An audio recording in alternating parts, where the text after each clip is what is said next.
Ito na nga pala yung pangalawang araw ng paglilinis namin dito sa bukid nila Arnie. Kaya naman tara, samahan nyo ulit kami sa mga ilang kaganapan namin dito. Pag alis ko nga ng kubo, may nadaanan nga akong nanganak na kambing. Isa nga ito sa mga kambing na palaging gumagala sa binabantayan naming bukid. Alam nyo, napakarami nga niyan sila kapag gumagala sila sa bukid na binabantayan namin. Dati nga ay kukunti lang yan sila, pero pag gumagawi sila sa kubo, nakikita ko nga marami na siyang kasama. Kagandahan lang din talaga sa kambing ay mabilis nga lang silang dumami. Parang yung kambing ko lang din, parang kailan lang ay dalawa lang sila, pero ngayon ay madami na. Nagbaon na nga lang din ako ng pagkain para dito na nga lang din ako kumain ng umagahan sa bukid nila. Dahil na late nga rin ako ng gising, siguro dahil na rin sa pagod. Nagluto nga ako kahapon ng paksiw na isda pag uwi ko sa kubo para sa hapunan ko, at dahil marami pang natira kaya yun na nga lang yung binaon ko. Napakasarap nga niyan, lalo at hinaluan ko ng okra na galing sa tanim ko. Habang kumakain ako dito, nagumpisa na nga si Ate Dina sa paglilinis, at ang inuna niyang linisan itong puno ng saging. Medyo makapal na nga rin kasi ang tuyong daon nito at makapal na rin ang mga suhi, kaya masukal na nga rin tignan. At ito nga yung isang saging dito na pwede nang kuhanin dahil nahihinog na nga. At sa sobrang init siguro ng panahon, kaya ayan, nagkakabitak-bitak. Meron nga din sila ditong isa pang klase ng saging, yung tinatawag nga dito sa amin na puting tordan. Masarap nga din yan at malasa. Nako, alam nyo, excited na nga ako sa kubo nila dito pag naayos na nga ito at nalagyan na nga ng barnis, pati pag napabago na nga rin ang bubong nito, siguro napakaganda. Tapos magsasabit tayo dito ng mga tanim nating pechay sa batel. Tapos sa gilid naman ng fish pond at ng kubo na yan ay tataniman nga rin natin ng mga bulaklak o kaya naman ay mga gulay. Tapos pag nalinisan at natubigan na nga rin yung fish pond, tapos may mga laman na nga rin isda, nako, napakaganda siguro nung tanawin. Sa tingin nyo, nai-imagine nyo na rin magiging itsura nitong kubo. Ito nga pala yung itsura ng loob ng kubo na to, double deck nga rin, o diba, parang yung kubo lang natin sa bukid. Napakaganda nga rin dito, lalo na pag naayos. Ito naman yung part ng terrace na may pintuan na walang sara, dahil lalagyan nga daw dyan ng tulay papunta dun sa fish pond para pag namimingwit, o diba, na-imagine nyo yun. Ito naman yung matatanaw nating view dito sa kabilang side ng terrace. Ito nga yung pinaka nagustuhan ko dito dahil kitang-kita nga yung kabukiran. Masarap nga dyan tumanaw sa umaga habang nagkakape, o kaya naman sa gabi, lalo na pag maraming bituin. Nako, yun ang pinaka gusto kong natatanaw. Ito nga pala yung itsura ng bubong dito sa terrace. Ayan, medyo butas-butas na nga din, kaya kinakailangan na rin yan palitan. Ito nga palang kubo na to ay sa mismong fish pond nga siya nakatayo. Bali sa bandang gilid nga lang siya nakapwesto. Kaya ang matatanaw naman sa kabilang side nito ay eto ngang fish pond. Dahil malapit nga lang rin ito sa tabing kalsada papunta sa tabing dagat, kaya siguradong matatanaw din natin dyan ay yung mga dumadaan na sasakyan papunta sa dagat. Malapit nga lang pala ang dagat dito, pwede lang lakarin mula dito sa kubo, kaya sa umaga pwede nga tayo tumanaw ng sunrise kung sakali. Ang sarap nga ditong tumanaw-tanaw dahil ang natatanaw nga natin dito ay puro berde. Ang lakas lang din talaga makapagpakalma ng berdeng tanawin at nakakawala nga rin ito ng stress. Yung nag-enjoy ka habang tumatanaw sa mga berdeng tanawin, tapos biglang may sariwang hangin na dadampi sa'yo, ang sarap nun sa pakiramdam. Ito nga pala yung pumapagit na sa fish pond at sa tubigan. Lilinisin nga din natin yan at tataniman natin. Ano sa palagay nyong magandang itanim dito? Ang naiisip ko kasi ay papaya, yung mabababa lang. Tapos ang pagkakatanim nga nun ay magkabila ang gilid papunta dun sa kubo. Tapos dadaan nga tayo sa gitna, may mga hilaw at hinog na papaya na matatanaw natin. O diba, sa tingin nyo maganda nga yun? Bukod sa fish pond na natatayuan nga ng kubo, meron pa silang isang malawak na fish pond dito. Kaya tignan nyo naman, napakaganda rin talaga dito mag-alaga ng maraming isda. At ito nga yung ilan sa mga kambing nila, nakakatuwa lang din talaga makita kapag marami. At ito na nga si Ate Dina, napakabilis nga lang rin niya maglinis. Manang-mana nga din sa mama namin. At tignan nyo naman yung sagingan nga dito na nilinis niya kaninang masukal. At tignan nyo, napaka-presko na nga tignan. At dito nga sa gilid ng dating bahay nila, unti-unti na rin nalilinis at nagiging presko na rin tingnan. At dito naman sa harap, paunti-unti yung maaliwalas na rin tignan.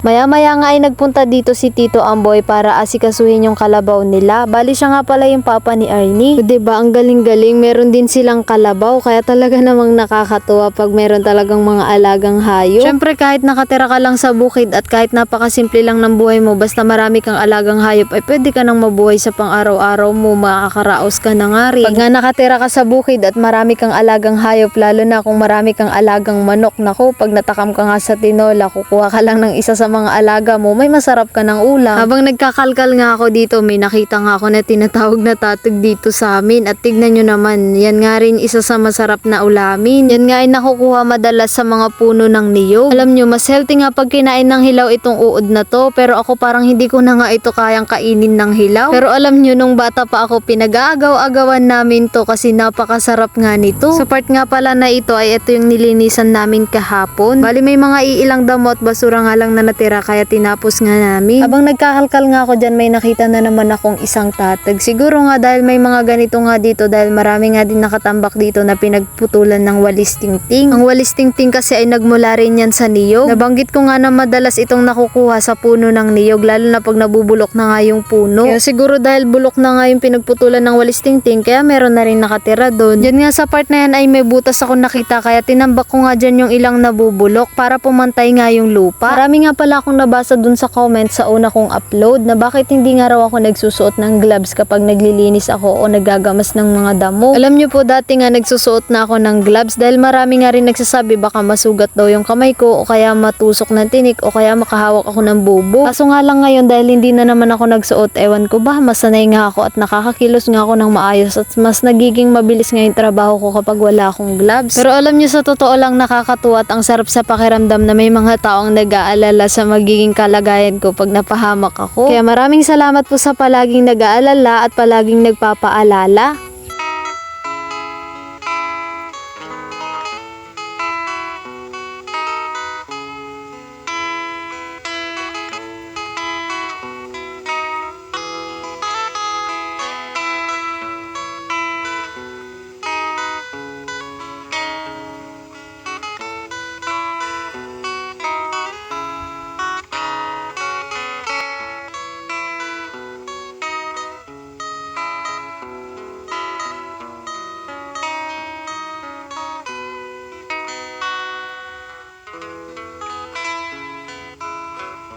Ito na nga pala yung mga pinya na naalis namin dito. Bali itatanim na nga lang namin yan kapag nakabalik ulit kami dito. At sa wakas malinis na nga rin dito sa harapan ng dating bahay nila. Konting linis pa ay mas aaliwalas pa nga. At sa wakas dito naman sa kabilang gilid ay maaliwalas na rin tignan at malinis na nga rin. Dahil naalis na nga rin yung mga dating kalat.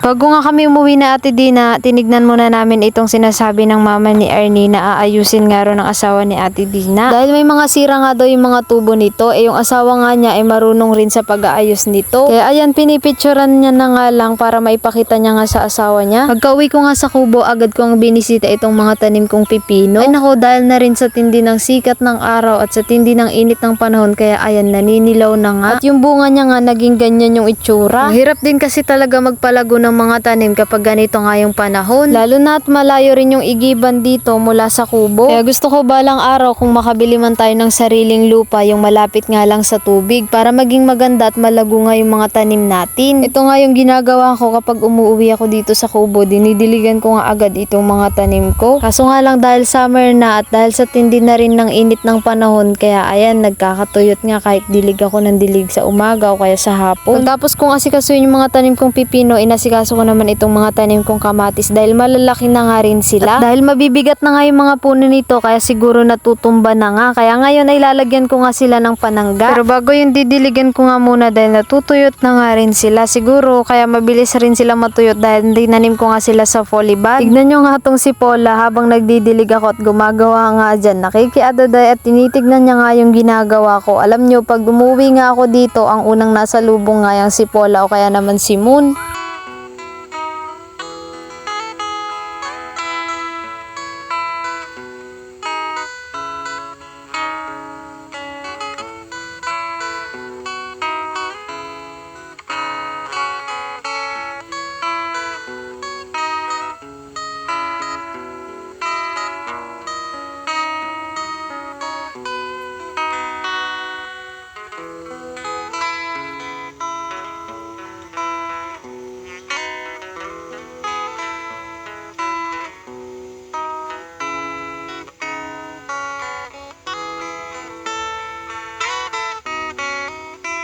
Pasensya na nga po pala kayo kung sa part ng video na to ay madilim na nga at hindi nyo na ako makita dahil siguro mga 6:30 na nga rin ito ng gabi. Hindi ko na nga kasi ito pinagpaliban itong mga tanim kong kamatis dahil naaawa na nga ako sa kanila bukod sa natutumba na nga ay tuyot na rin kaya inasikaso ko na nga kahit gabi na. Bali nilagyan ko na nga rin pala ng tamsi magkabilaan para naman hindi nga matumba yung mga puno ng kamatis. Namumulaklak na rin kasi yung mga yan kaya sigurado ang kasunod nga niyan ay mga bunga na. Pag namunga na nga yan sila mas bibigat nga yung mga puno kaya kinakailangan na rin ng sangga. Dahil madilim na nga at hindi nyo na rin ako makita, dito ko na nga lang po tatapusin ang vlog ko na to. Maraming salamat po sa palaging nanonood at sa palaging nagsishare ng mga video ko. Ingat po kayo lagi!